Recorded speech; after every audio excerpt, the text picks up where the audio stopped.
Is this some kind of joke? The question hung in the crisp autumn air, sharp and condescending. Bryce, the cadet with the impeccably pressed uniform and the sneer that seemed to be a permanent feature of his face, held the training pistol steady. Its black, unyielding muzzle was pressed firmly against the thin, wrinkled skin of Gordon Whitaker's temple. Gordon, all of 87 years old, didn't so much as flinch. He remained seated on the park bench, his hands resting on his knees, his gaze fixed on some distant point beyond the manicured lawns of the town square. His calm was an island in a sea of adolescent aggression. Another cadet, a lanky boy named Peterson, shifted his weight from foot to foot. "Give it up, old man. Just show some respect and we'll be on our way." His voice tried for authority but trembled at the edges. Bryce's was firm. I said, "Are you deaf or just stupid?" He nudged the pistol harder into Gordon's skull. "I am a cadet officer at Westmarch Military Academy. You will stand when I address you." Gordon's eyes, the color of a faded sky, slowly moved from the horizon and settled on Bryce. They were not angry, not fearful. They were simply observant, and in their depths, something ancient and dangerous stirred. The confrontation hadn't started with a gun, it had started with a thermos. Gordon Whitaker liked to take his coffee in the park every Tuesday morning. He'd sit on the same bench facing the Westmarch Academy grounds and watch the cadets drill on the distant parade fields. It reminded him of a time when his own back was straighter, his own legs stronger. He was pouring a cup of steaming black coffee when they approached. 4 of them, walking with the cocksure swagger of young men who believed the uniform they wore made them invincible. They were led by Bryce. He was tall, with a jaw that looked like it was chiseled from granite, and eyes that held a casual cruelty. They saw Gordon, a frail-looking old man in a worn red windbreaker, and marked him as a target for their morning's amusement. "Look at this relic," Bryce had said, his voice loud enough for the whole park to hear. "Probably thinks he's still fighting the Kaiser." The others snickered. Gordon ignored them, taking a slow sip of his coffee. His silence was a canvas onto which they painted their own insecurities. They mistook his stillness for weakness, his quiet for fear. "What's that on your jacket, Pops?" one of them asked, pointing a manicured finger at Gordon's lapel. Pinned there was a small tarnished metal emblem, an eagle, globe, and anchor. It was worn smooth with time, the details blurred, the silver plating long since rubbed away to a dull pewter. "Probably got it from a cereal box," Bryce scoffed. He stepped closer, crowding Gordon, invading his space. "Guys like you are a dime a dozen. You wear a piece of surplus junk and expect us to thank you for your service." Gordon slowly screwed the cap back onto his thermos. He placed it carefully beside him on the bench. He didn't look at them, but his voice, though quiet, cut through their laughter. "You should move along, boys." The simple command, delivered without heat, only enraged Bryce. Who was this old man to tell them what to do? Them, the future leaders of the world's greatest fighting force. "Or what, Grandpa?" Bryce spat. "You gonna bore us to death with a story about how tough things were in your day?" He reached out and shoved Gordon's shoulder. It wasn't a hard shove, but it was disrespectful. It crossed a line. Gordon didn't stumble. He seemed to absorb the force of it, his wiry frame as unyielding as an old oak root. He rose slowly to his feet. He was shorter than Bryce and 100 pounds lighter, yet for the first time the other cadets felt a flicker of uncertainty. There was something in the old man's posture, a coiled stillness that was more intimidating than any shout. "I will not tell you again," Gordon said, his voice still low, still calm. That was when Bryce's arrogance boiled over into something uglier. His face flushed with rage. To be challenged, however quietly, by this nobody, this relic in front of his peers, was an insult he could not bear. "You won't tell me again?" Bryce's laugh was sharp and humorless. "You are in no position to tell me anything." He unholstered the blue and orange training pistol from his hip, a standard issue item for their field exercises. The other cadets took a nervous step back. This was no longer just hazing an old man. "Bryce, maybe we should just go," Peterson said, his voice a nervous whisper. "Shut up, Peterson." Bryce snapped, his eyes locked on Gordon. This old fossil needs to learn a lesson about respecting his betters. He took a step forward and pressed the muzzle of the training pistol to Gordon's head. And that's when the world in the park seemed to slow down. A woman walking her dog froze, her hand flying to her mouth. A man reading a newspaper lowered it, his eyes wide, but no one moved, no one intervened. They were just bystanders to a drama they didn't understand. Bryce leaned in, his voice a venomous whisper. "Now, you are going to apologize to me for your disrespect. You are going to stand at attention and refer to me as sir. Understand?" Gordon's expression didn't change, but inside his mind, the present dissolved, replaced by a searing flash of the past. The cold plastic of the training pistol against his temple felt alien. The real thing, an M1911, was heavy, solid, a comforting weight in a young man's hand. The crisp autumn air of the park was replaced by the thick, humid stench of a jungle halfway around the world, a smell of mud, and rot, and blood. The arrogant face of the cadet morphed into the terrified eyes of an enemy soldier, a boy no older than Bryce, his hands raised in surrender across a muddy, blood-soaked trench. Gordon wasn't there in that memory as a victim. He was there as the storm. He was there as the one who held the line. The focus of the memory sharpened, coalescing on a single object, a hand, that of his captain, pressing a small tarnished eagle, globe, and anchor pin into his palm. The pin was still warm from the captain's pocket. It felt impossibly heavy. "They'll give you the official one later, Gunny," the captain's voice rasped, thick with exhaustion and grief. "But this one was my father's. He wore it on Iwo Jima. You honor him by wearing it now." The memory was gone as quickly as it came, leaving only an echo of profound sorrow and unshakable duty. He was back on the park bench, the training pistol still at his head, the boy still talking. "Look at it," Bryce sneered, flicking the old pin with his free hand. "Probably doesn't even know what it means." Across the street, Frank Jensen, a retired Army colonel in a faded polo shirt, had been on his way to buy a morning paper. He'd seen the cadets swaggering toward the old man and had thought nothing of it. Boys will be boys, full of piss and vinegar. He'd seen 1,000 like them, but when the pistol came out, his blood ran cold. He wasn't close enough to hear what they were saying, but he could see the rigid arrogance of the lead cadet, and he could see the old man. Frank's breath hitched. He knew that look. He'd seen it in the eyes of men in Baghdad, in the mountains of Afghanistan, and in the mirror after his own third tour. It was the unnerving calm of a man who had walked through hell and found it wanting. It was the look of a man who had made his peace with violence long ago and who was now, with great reluctance, reopening the door to it. And Frank knew with a certainty that chilled him to the bone, that if someone didn't intervene in the next 30 seconds, those 4 cadets were going to learn a lesson that would break them for life. The old man wasn't in danger. They were. Frank's hand, shaking with a mixture of rage and adrenaline, fumbled for his phone. He didn't dial 911. The local police wouldn't understand the nuance of this. They'd see a training pistol and a confused old man. They'd get it wrong. He scrolled through his contacts, his thumb jabbing at the screen. He knew exactly who to call. The phone rang twice before it was answered with a curt, "McRaven. Marcus, it's Frank Jensen," Frank said, his voice clipped and urgent. He kept his eyes locked on the scene across the street. "I'm in the town square. You have 4 of your cadets assaulting an elderly man. One of them is holding a weapon to his head." There was a pause on the other end, then the general's voice, hard as flint. "Are you certain they're mine?" "I'm looking at their shoulder patches right now, Marcus. They're yours," Frank said. "And you need to get down here, not your MPs, you." The old man, he's not scared. He's about to solve this problem himself if you don't hurry, and I don't think you want to see how he solves it. "Describe the man, Frank," McRaven commanded.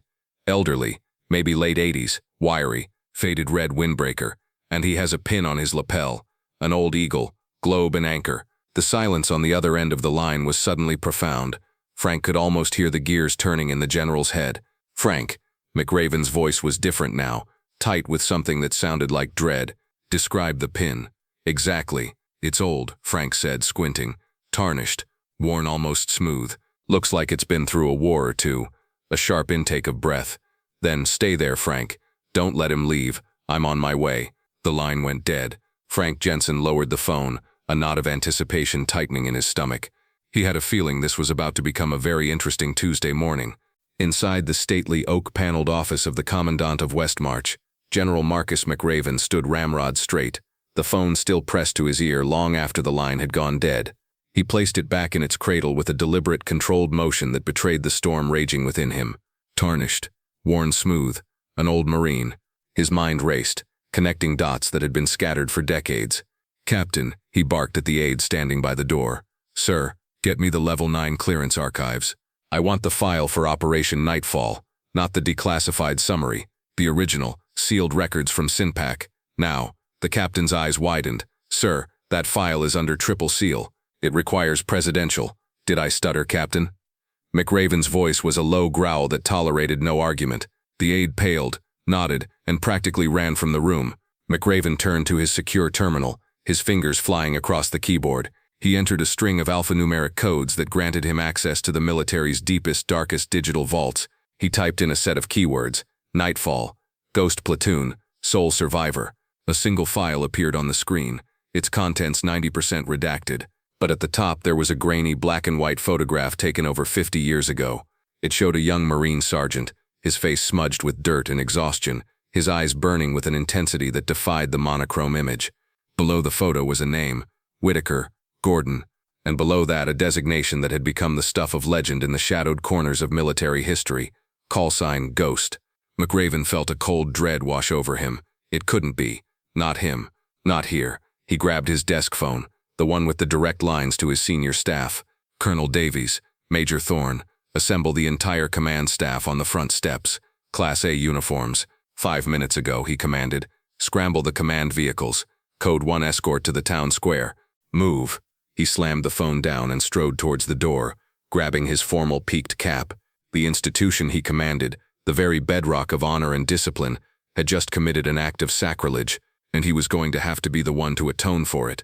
Back in the park, Bryce was drunk on his own power. Gordon's continued silence was a defiance he could not tolerate. It was like shouting at a mountain. The lack of response was more infuriating than any argument. "What's the matter, old man? Lost your nerve?" Bryce sneered, pushing the pistol a little harder. The other cadets shifted nervously. The joke, if it had ever been one, was long dead. This was something else now, something ugly and out of control. "I am a future officer of the United States Armed Forces," Bryce declared, puffing out his chest. "I represent the authority of this nation. You are an insignificant old man who is obstructing me. I could have you arrested. I could have you sent for a mental evaluation. You need to learn your place." It was the final, unforgivable overreach. He had completely inverted the roles of hero and villain, of strength and weakness. He saw the uniform on his own body but was blind to the decades of honor embodied in the quiet man standing before him. Gordon just watched him, his faded blue eyes holding a universe of experience that Bryce couldn't begin to comprehend. Then came the sound. It started as a distant wail, growing rapidly closer. Not the familiar yelp of a police car or the bellow of a fire truck. This was a piercing, multi-toned siren, the kind used for high-level military and government escorts. The crowd in the park murmured, turning their heads towards the sound. 3 gleaming black SUVs, flanked by 2 military police cruisers with lights flashing, screamed down the main street and screeched to a halt at the edge of the square. They didn't park neatly. They stopped at aggressive angles, blocking the road, their doors flying open before they had even stopped rocking. Out of the lead vehicle stepped General Marcus McRaven.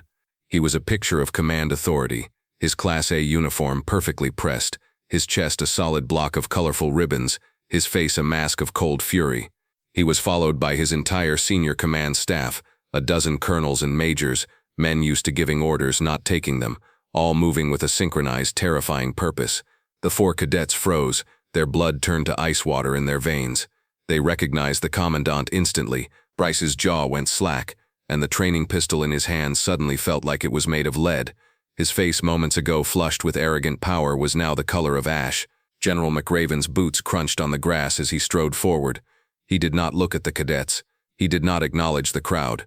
His eyes, burning with a cold, intense fire, were locked on one man and one man only, Gordon Whitaker. His staff fanned out behind him, forming a silent, intimidating semicircle that separated the confrontation from the rest of the world. McRaven stopped precisely 3 feet in front of Gordon. He didn't glance at Bryce, or the pistol still pointed trembling at Gordon's head. He simply stood there for a second, his presence sucking all the air out of the park. Then, with a crack of his heels on the dry grass that sounded like a rifle shot, he snapped to the most rigid, formal salute of his long and decorated career. "Sergeant Major Whitaker," McRaven's voice boomed, clear and powerful, echoing across the silent square. "General McRaven, Commandant of Westmarch. It is an honor, sir." The words hit the air with the force of a physical blow. "Sir." The commandant had called the old man sir. Bryce looked as if he'd been struck by lightning. The title itself was a shock. Sergeant Major, the highest and most respected enlisted rank, a legend in its own right. But McRaven wasn't finished. He stood there, his hand held in that perfect salute, and began to speak again, his voice reciting a litany of valor as if from a sacred text he had long ago committed to memory. "Gordon Ghost Whitaker, United States Marine Corps, retired," he began, his voice ringing with a reverence that stunned the onlookers. "Recipient of the Navy Cross." He paused. Twice. The Silver Star. Another pause. 3 times. 16 Purple Hearts. A collective gasp rippled through the crowd. Frank Jensen, Across the street lowered his phone and allowed a slow, grim smile to spread across his face. He was the sole survivor of the siege of Anlock's ghost platoon. After holding the northern perimeter against 3 waves of enemy assault, McRaven continued, his eyes still fixed on Gordon.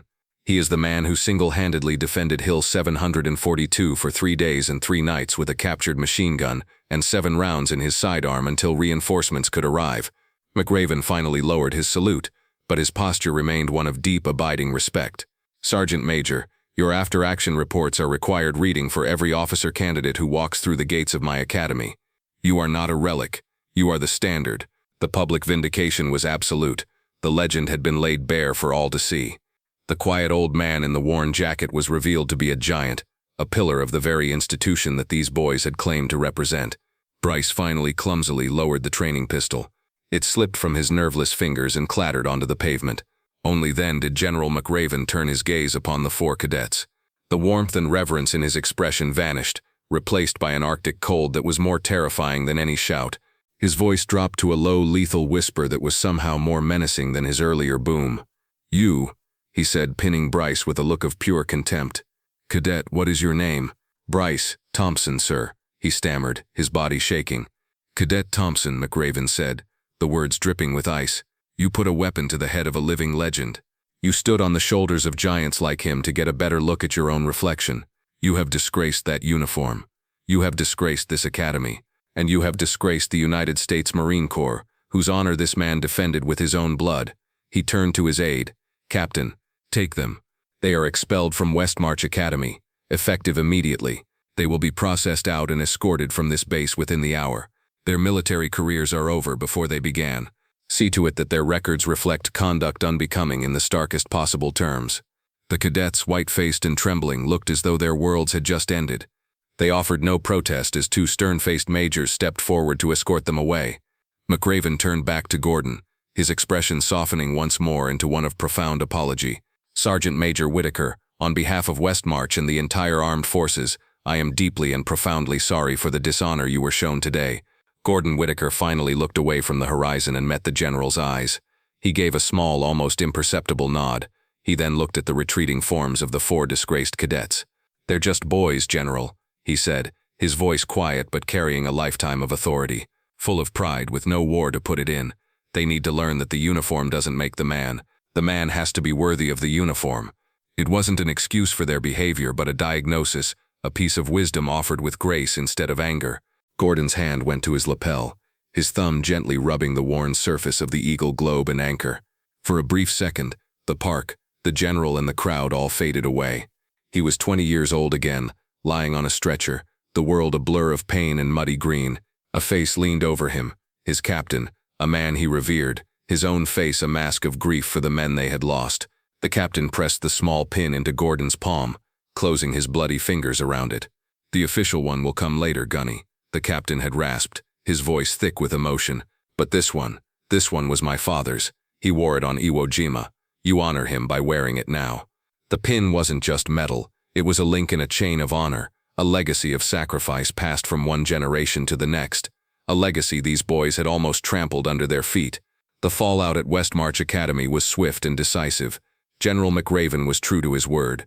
Within a week, a new mandatory course was added to the curriculum for all first-year cadets. It was called The Legacy of the Enlisted Foundations of Honor, and the first lesson plan was a detailed 3-hour case study on the service record of Sergeant Major Gordon "Ghost" Whitaker. The Academy also issued a formal, public apology in the town's local newspaper, acknowledging the profound failure in leadership and character demonstrated by the former cadets and reaffirming its commitment to the values Sergeant Major Whitaker embodied. But the story's true epilogue took place a month later, not in a classroom or a parade ground, but in the sterile, fluorescent-lit aisle of a local grocery store.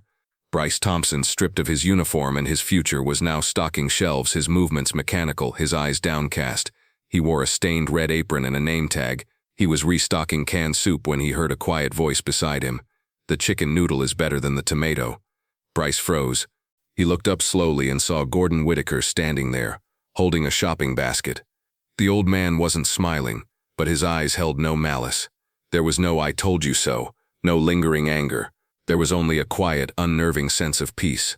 Bryce's first instinct was to flee, to disappear between the shelves of pasta and pickles. He felt a hot flush of shame creep up his neck, so intense it was almost dizzying. He couldn't speak. He just stared, waiting for the condemnation he knew he deserved. Gordon picked up a can of chicken noodle soup and placed it in his basket. He looked directly at Bryce, not as a hero to a disgrace, but simply as one man to another. "It's a heavy burden, son," Gordon said, his voice soft. "That pride of yours, it can be a powerful tool, or it can be a poison. The hardest lesson we ever learn is the difference." He paused, letting the words settle in the quiet aisle. "Don't let this be the end of your story. Let it be the beginning of a better one." He gave a single brief nod, then turned and continued his shopping, his footsteps making a soft shuffling sound on the linoleum floor. Bryce was left standing alone in the aisle, surrounded by cans of soup. For the first time since he was a small child, he felt tears welling in his eyes. It was in that moment of quiet, unexpected grace that his true education finally began. The story of Gordon Whitaker reminds us that heroes walk among us every day, often in the quietest of forms. If you were inspired by this story of valor and vindication, be sure to like this video, subscribe to Veteran Valor for more stories, and share it with someone who needs to hear it.